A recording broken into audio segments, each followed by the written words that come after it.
It's another game day for the Arizona Coyotes. They are set to take on the Washington Capitals. We're going to talk about that game, but also we're going to talk about some new third jerseys for the Arizona Coyotes. We're going to talk about what it is, what are our thoughts about it, do we like it, do we hate it, all on today's episode of the Locked On Coyotes podcast. You're Locked On Coyotes, your daily podcast on the Arizona Coyotes, part of the Locked On Podcast Network, your team every day.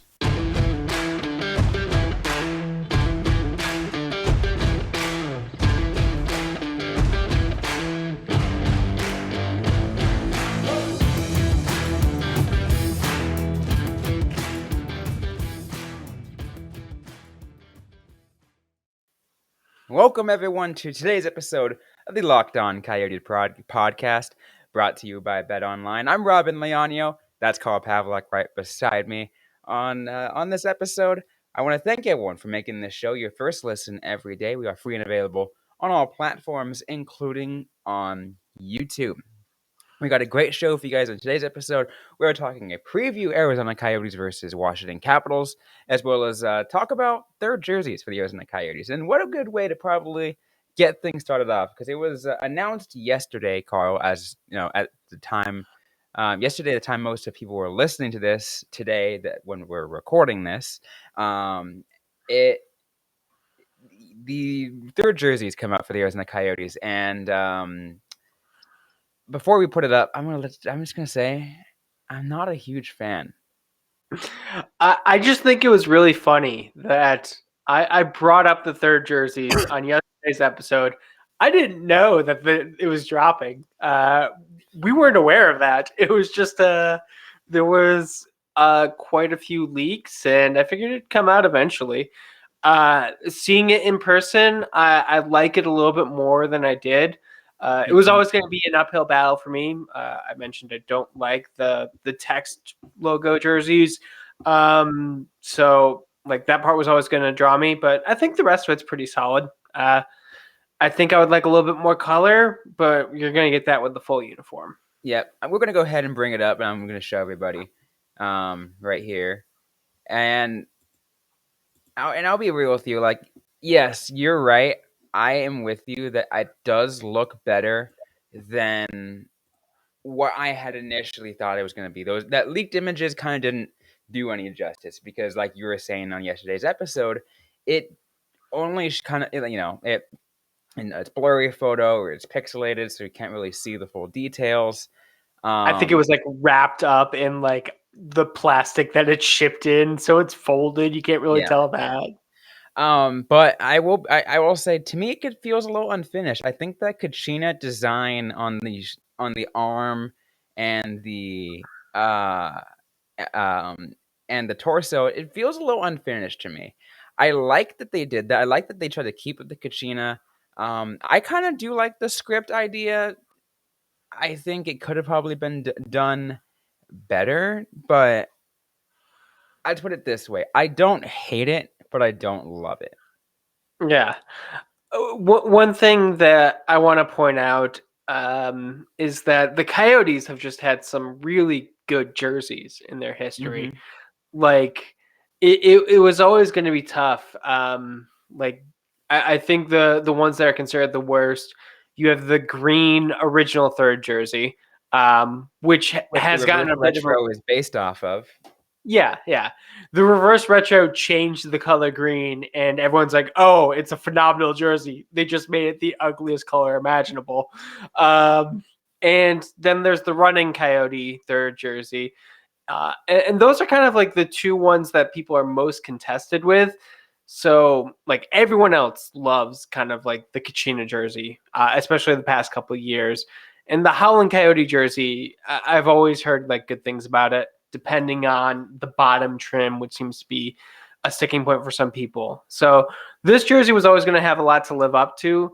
And I think kind of like the worst I've seen people say about it is it's kind of mid. And I'm like, yeah, that's the best way to explain it. I think in my opinion, I think, it is mid. It's like, it's just, it's not, it's not absolute trash that I'm throwing out looking at it, but it's not like, oh my god, these are the best jerseys ever. Just yeah. Yeah. And I could see the Kachina pattern growing on me, because it does seem like they're gonna have this one for a while. Yeah. Like I will say they I'm said, it's glad, the third jersey. like, I knew it was gonna be brick red. Like I think I knew, like, brick red was gonna be the majority. I think even before the leak, when if a third jersey would have come out, I'm like, okay, it's gonna be focused on the brick red because that is technically the Coyotes' primary color. Yeah, Um, I think the sand was a good idea. I would have liked just maybe an extra accent of like one of the other colors, like that, yeah, a uh, slight bit of that green, maybe or just maybe something else. I don't know. yeah. Like even like a black would have done like more, just kind of like break up the red a little bit.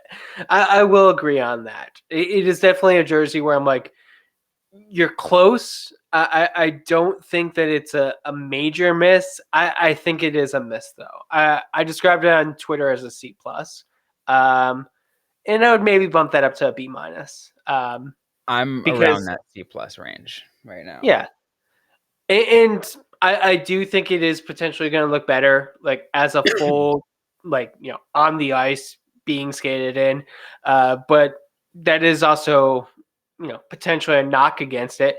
If you are getting a jersey because you want a jersey and you want to make sure it looks good, then it's definitely it's a very red jersey, which a Right. lot of people like red. I like Um, red. I think another aspect of the jersey that you can't see on this one, as modeled by JJ Mosier, but it had the crescent moon on the other side of the breastbone area, like, For the captain, that's the captain C. yeah, which is really cool. I mean, it was Yeah, interesting because wasn't there's no captain. yeah, there is no captain right now. Um, Which brings me to the question: is what did they do for the alternate? Because I do like that idea of the crescent moon, this being the sea. Oh, did you not see? I didn't see it. It's two cacti. It's like the arms of the cacti meet. It's pretty good. Definitely Okay, make sure to check you it know out. what? I think that aspect, I think I can bump it up a little bit too. Yeah, To that and being the there's sea. also like the lizard logo is on the inside of the collar. Like there's a lot of like really cool touches to it. It's one of the jerseys that like I love the design idea of like, hey, these are all the Easter eggs I hid in Right. here. This is all the references. That's my favorite part. Anytime there's a release, be like, Yeah. hey, this is what we did. Yeah. And again, this is rapid reaction, right? This is like instant thoughts, how we think of it when we just see this rendering that we're seeing. If you're on YouTube, you're seeing it. If you're just listening it to on the podcast, obviously a lot of you guys have already seen it. So if you haven't, you can just look on our YouTube channel. You can just look it up, really, Yeah, to see what it looks like. And like I said, the colors look pretty all right. I think any change of grades will likely happen when we see these hit the ice, because we've seen, Carl, like jerseys that we absolutely love, but once they hit the ice, they're a massive eyesore. yeah. Not for the Coyotes, because a lot of I mean, there are other teams that do that. I mean, I think the reverse retro this year was one where I was like just seeing it like in a picture of the jersey itself. I'm like, that's not that good. Seeing it as the full package, you're like, It oh, looks that really works awesome. really Yeah, well. it's like it turns back into the close the god tier. I still think Reverse Retro 2.0 isn't as good as 1.0, but Yeah, I still think it is really freaking good.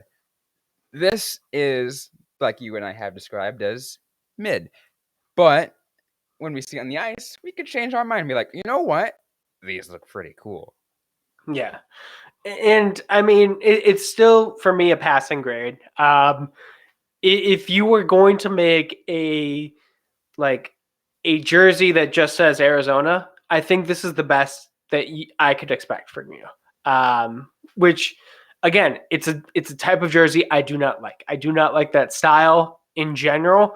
And this, it's decent execution of a thing that I'm not really into. So that's points in my book.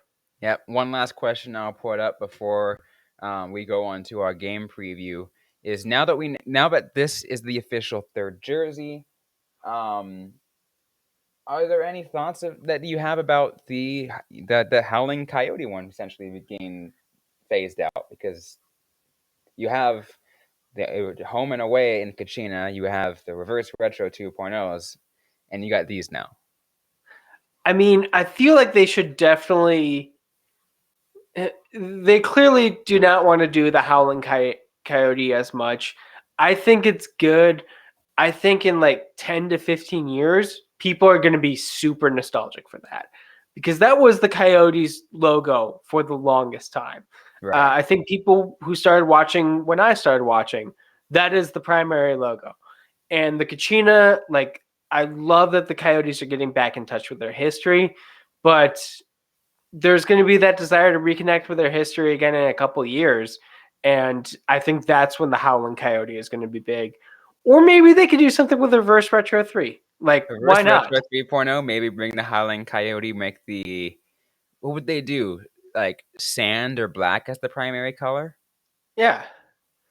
I mean, why not do, just to blow people's mind, do the Howling Coyote in Winnipeg Jets 1.0 colors?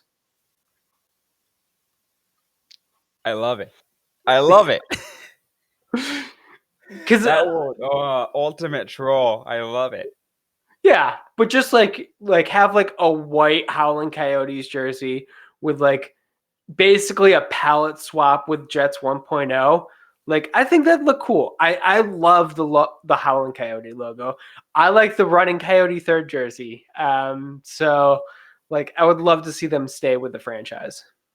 Absolutely. That would be a really fun thing to see. But we got a game to talk about as the Arizona Coyotes face the Washington Capitals. We're going to get to that all in just a moment. But first, we're going to take a quick word from our sponsors. Today's episode brought to you by BetOnline. BetOnline.net is your number one source for sports betting information, stats, news, and analysis. It's where you can get the latest odds and trends for every professional and amateur league out there, from pro football to college bowl season to basketball and hockey. They've got it all at BetOnline.net. And if you love sports podcasts, which of course you do, you're listening to a sports podcast, you can find those on BetOnline as well. They've always got the latest and the fastest and easiest way to get all of your betting information. Head over to the website today or use your mobile device to learn more. Bet online, where the game starts. So let's go ahead and get ready for this preview. Arizona Coyotes versus Washington Capitals. Carl, your initial thoughts on this game as Alex Ovechkin and the Caps come to visit the Mullet. This game is going to be much harder than most of the games the Coyotes have had to play lately. Although, the road trip, Winnipeg and Minnesota back to back, was tough. But in terms of the home games, the last three they played at home were Detroit, Ottawa, and San Jose. This is a next level kind of game for the Coyotes. But it's also potentially a team that's going to underestimate them. Yeah, I think it's one of those kind of things in which, as we've talked about, because the Coyotes are that kind of team that kind of plays down to the competition or plays up to the competition. It's really weird because, remember, as you mentioned, the teams they lost to, but this is also a team that beat Boston and beat Toronto and who else am I thinking that they beat? Other, pretty solid teams out there. It's like, dude, they have no purpose winning those games, but they do. I don't necessarily think the Coyotes are playing down to anyone. I think they're already at the bottom. They're playing up to their competition. Just sometimes their competition is also bad, so it's like playing up half a There, step. yeah, that's a better way to explain it. Yes, but it's just like it's just frustrating, right? Yeah. It's just like, oh yeah, they can actually beat some of the best teams in the league. It's like, oh wait, no, they're actually really bad. Yeah, they and it is definitely something where I do wonder how much is like, hey, they can beat the Toronto Maple Leafs, but the Toronto Maple Leafs do not respect the Coyotes, so they're going to come in and they're going to think like, hey, this is an easy one for us. Or is it just like the Coyotes in the locker room are like, hey, you know what? Screw Austin Matthews. We don't want to have him score tonight, so we're going to do everything we can to do that. In which case, I think the Coyotes could potentially have an edge on this. Like, hey, if you want to shut down the Washington Capitals this season, you shut down Alex Ovechkin. He has 30 of the Capitals' 150 goals, which is insane. Plus, you never know how Washington's going to respond to playing at the mullet. Some teams play better there. Some teams can't. It's a hard team, as we discussed earlier this season. It's a hard place to play at. Yeah, it's a very new place. Like no one on the Capitals is going to know what it's like. It's going to be like total shock and awe for them. And let's see. I don't necessarily know if it's going to be the most unfriendly barn. I think Ovechkin's going to have a lot of people there wanting to see him have success. And we could probably get like a few DC natives in Arizona right now. No, maybe. We usually tend to see more people from like Michigan and Minnesota and the Northeast. But yeah, true. Very true. But you never know. But I think we still have a potential to see some pretty, see some pretty decent hockey tonight, because it's the Coyotes have been a lot more exciting because they've been playing more competitively. And I mean, look, let's also talk about this way, as we discussed yesterday and also earlier this season. We're seeing players like Lawson Krause, have career years. Clayton Keller is looking great. Dylan Gunther's coming into his own, and it's just like it's becoming exciting that they can do stuff like that. Yeah. I don't love the fact that we all too frequently need to watch the Coyotes like mount a comeback, but they do always try and mount a comeback. And that could be fun. Like they stay engaged, which is half the battle when it comes to being a tank team. I'm going to use a term that we used a couple times in the past couple seasons, but I mean, aren't we not surprised about the cardiac Coyotes? I mean, with the cardiac Coyotes, you at least thought they could win this season. Like when the Coyotes give up 3, I'm not like anxious about it. It's like, oh, this is happening again. And I wish they were a little bit more cardiac. They're very slow chest compressions. Okay, that's a good way of putting it. But yeah, I think it still is a team that kind of, like you said, they try to mount that comeback, and it makes things interesting, whether or not they complete the comeback or not. Yeah, it is definitely, you don't necessarily want to turn off a Coyotes game, even when they're really bad. They'll make it interesting. They'll give you your money's worth in the third period.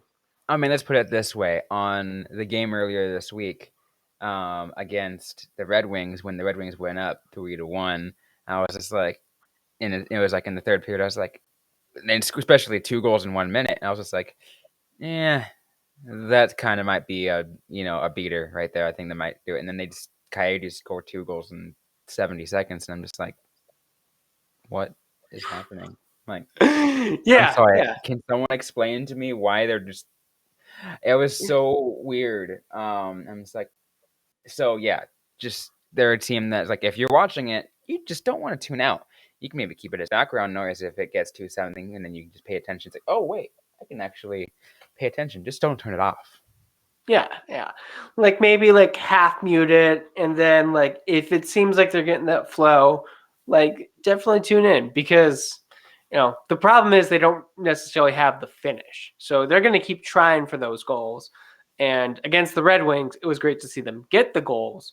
But, it's still like the pace that they tend to have in the third period. They're just going to not be able to get it in, which is, unfortunate. But if they start to turn things around, you never know.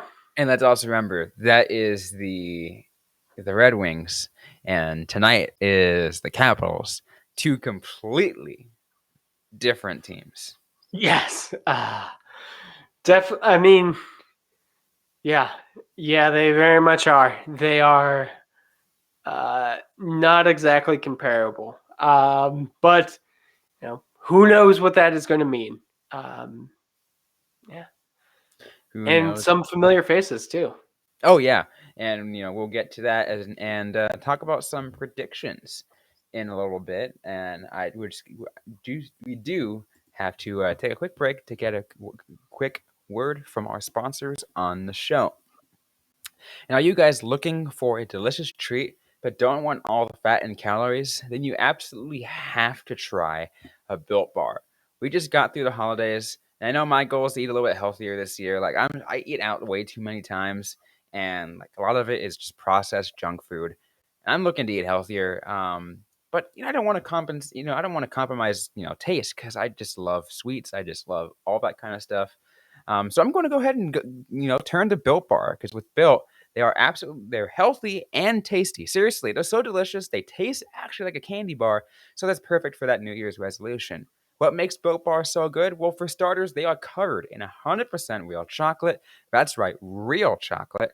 And they come in unbelievable flavors like churro, peanut butter brownie, coconut almond. I'm not sure how Built does it, but these bars taste like a candy bar while maintaining amazing macros. And what's even better is that they are just, overall just that healthy. Only 130 calories, 4 grams of sugar with a whopping 17 grams of protein, guys. Now you don't even need to wait around to get a box. We've been talking about ordering your Built Bars at Built.com, but now you can get them at your local Walmart or Sam's Club. That's right. You can head to your nearest today, walk to that pharmacy section, grab yourself a box of Built Bars. You can pick up a four-bar box of cookies and cream, double chocolate, coconut puff, and of course, maybe even my favorite, churro. If you're close to that or a Sam's Club, you can walk in and grab a 13-bar box or hit our flavors of that brownie batter or churro. Once again, you can thank me later. So be sure to once again check Built Bar. And that's again at built.com or at your local Walmart or Sam's Club. So now let's get to predictions for this episode. Carl, actually, well, before we do that, let's talk about some familiar faces because we're always going to meet in familiar faces of Coyotes, especially those we met in the last couple of years. Because, well, as we knew, the Coyotes completely blew up the last couple of years and scattered their remains everywhere else across the league. Yep. These are two varying degrees, both fairly recent, but one definitely more recent than the other. Main goaltender for the Capitals this season, Darcy Kuemper, and then number one center, Dylan Strome. It's amazing when I think Dylan Strome is on the Capitals. I forget about. Wait a minute. He's not with with Chicago anymore, and then Yeah. because he just was there for so long, and I'm just like, what? And even Darcy Kuemper, we knew about it, but it was kind of just not talked about as much, just because after what he did with Colorado,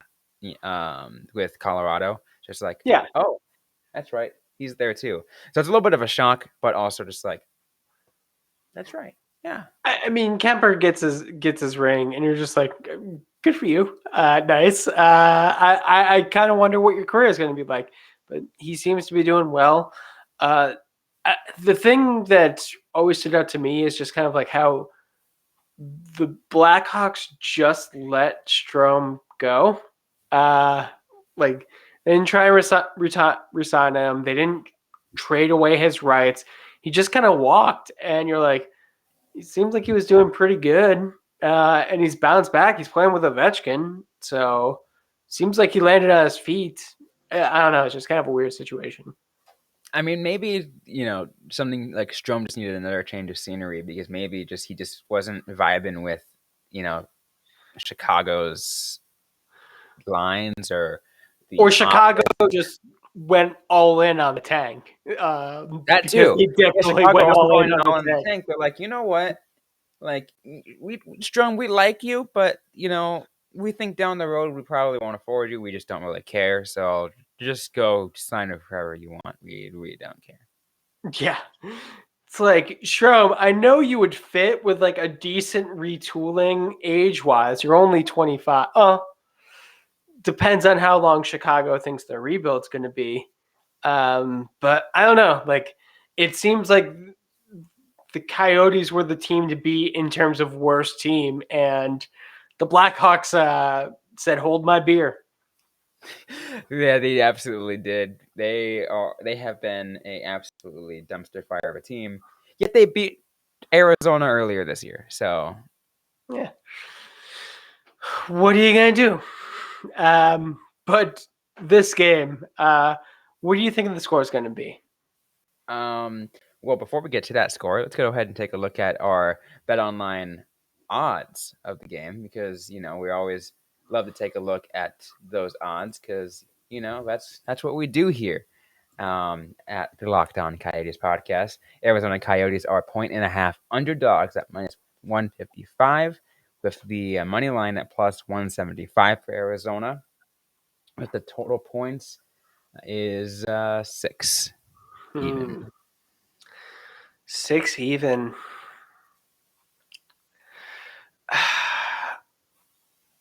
I like that the Coyotes won. I don't necessarily think that is going to continue, but I think it's going to be close. I'm going to go 3-2 Capitals. 3-2 Capitals. So you're taking the points for Arizona and going right under. I like it. Yeah, I like it. yeah. I'm gonna also take the points for Arizona, but I'm gonna go over. I'm gonna say it's 4-3 Capitals. 4-3. Okay, okay. You thinking regulation or overtime? I'm feeling a little spicy. Let's go overtime. Spicy. Okay. I'm going regulation. I'm gonna go try and pull the goalie, but can't get it done. But they don't get the empty netter. Yeah, and we're both on that vibe. Like I think Arizona. It's hard to make bets with Arizona because of how unpredictable they can be. Right? Yeah. And yeah, we can go ahead and understand that they play up to the competition and be like, yeah, you know what, they can beat good teams, but it's not gonna always be that way. And we can just like, you know what, because that's the way, we're gonna make a safe bet that they can win this game. Because no, it's absolutely a terrible thought process. We can maybe make a safe bet that they can hold it within the points, and that's both for what both of us are saying. We're both Yeah. saying that they can keep it within that goal and a half differential of the spread is predicted as. It shouldn't be controversial to say that at every point in the season, we thought the Coyotes were going to lose more games than they won. So I think you should always lean towards the Coyotes losing any given game, and then just kind of examine and see, like, hey, is this something that they can potentially make interesting? And I like to think that more often than not they do, but it's just kind of the reality of the situation. Any prop bet you would potentially want to make that maybe not, it doesn't have to officially be on on the books or anything, something you say, yeah, you know what, I think let's say I think Shane Gottasbehere is going to have a 3-point night. Mm. Well, I can't make that one because I said 3-2, unless he's getting an own goal. I'm going to say Washington scores first. Washington scores first. Okay, Yeah. I can take it. I could take it. those are those are some good predictions. I think. I think I like my prediction that the guys is fair 3-point night. Yeah. Um, Cross had one against Detroit. Why not Ghost get one against Washington? yeah, especially because Ghost has been he's going to see if he can work on that trade value still. Yeah. Be more than just the guy who plays with Jacob Chikrin. Exactly. Exactly. Any final thoughts you want to give out before we close things off on today's episode? It's going to be an interesting one. I am very curious to see how the Coyotes play this one. It's going to be weird to see them coming into a game with momentum. Yeah, it will be interesting. But you can catch this game. It's going to start at around 7 p.m. at the Mullet. If you're not able to be there, of course, it will be able to be found on Valley Sports Arizona. And be sure to check back in with us after the game. We'll have a post-game report right here on the Locked On Coyotes podcast. Well, that's going to be it for today's episode, though. If you like what you heard, don't forget to leave a review, like, comment, subscribe if you have yet to already. We're available everywhere you get your podcasts, including on YouTube. Don't forget to interact with us on social media. We're on Facebook, facebook.com/lockedoncoyotes, on Twitter at LO_Coyotes. I am personally at Robyn_Leano. Carl Pavlock is at Carl Pavlock FFH. Interact with us, ask a question you might have. We might answer right back or on a future episode of the Locked On Coyotes podcast. Thanks again, everyone, for listening to today's episode. Hope you're staying safe out there. Hope you're staying healthy. And don't forget to howl on.